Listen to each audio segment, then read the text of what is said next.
Good evening, class. My name is Randy, and today I'll be discussing Mahalia Jackson, who was a 20th century African American gospel singer and civil rights activist. As historians, looking to original sources is one of the most important things we can do. It gives us an insight into the events of the past based on the firsthand accounts that the people write about. Whenever we're using secondary sources, we also have to be careful to consider where the data comes from if we're going to use it, because it's not always accurate.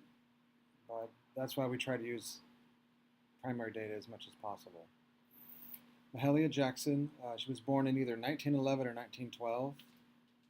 The dates are a little confusing sometimes for historians. Um, she grew up in New Orleans, and she had humble origins, as is often the case for African Americans during that time period. Despite this, however, she had a cultural richness that she grew up with. She was surrounded by African American singers, songs. A lot of it came from the Black Baptist churches in the area, and a lot of this stuff shaped her musical style later on. The first time she ever sang publicly, she was 4 years old, and it was at the Plymouth Rock Baptist Church. And that's where she gained her first singing notoriety, and her popularity started then. She had a jazzy style music that she got also from living in New Orleans, where jazz is very popular. And even though she sang a lot of gospel music, there was a certain secularism that could be seen in her music. It was kind of undertone that was there.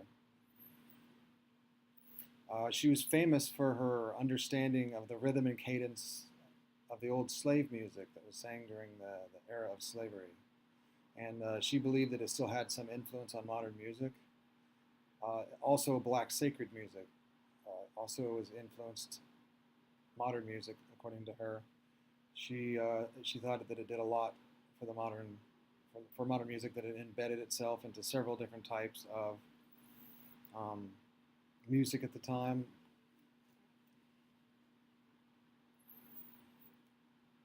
She spent most of her career as a solo artist. However, she did start a musical group called the Johnson Singers after she moved to Chicago in the early 30s, in 1931. Uh, while in Chicago, her popularity started to grow, and eventually she would get the name the Queen of Gospel Singers. Even as popular as she was, though, most of her fans were still African American. She hadn't really made it into mainstream popularity yet.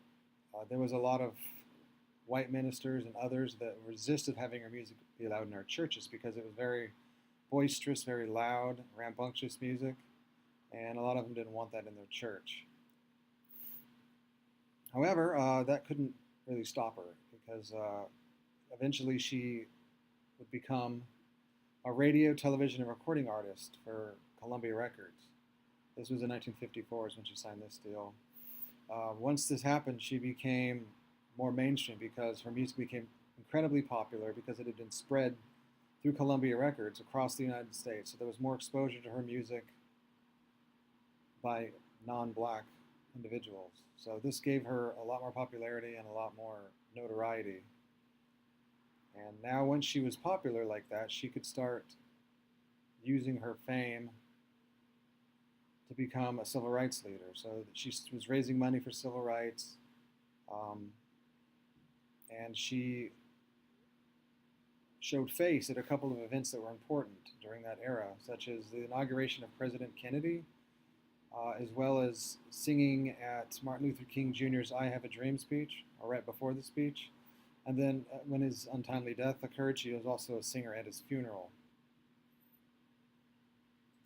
Some of the things that she did that were important was that she showed that there was different styles of music that could be popular across all races. So there was no, for her, she didn't care if you were black or white. It didn't matter. You could enjoy her music. And that's one of the important contributions she made, is she introduced a new style of music in church to those who'd never experienced it before.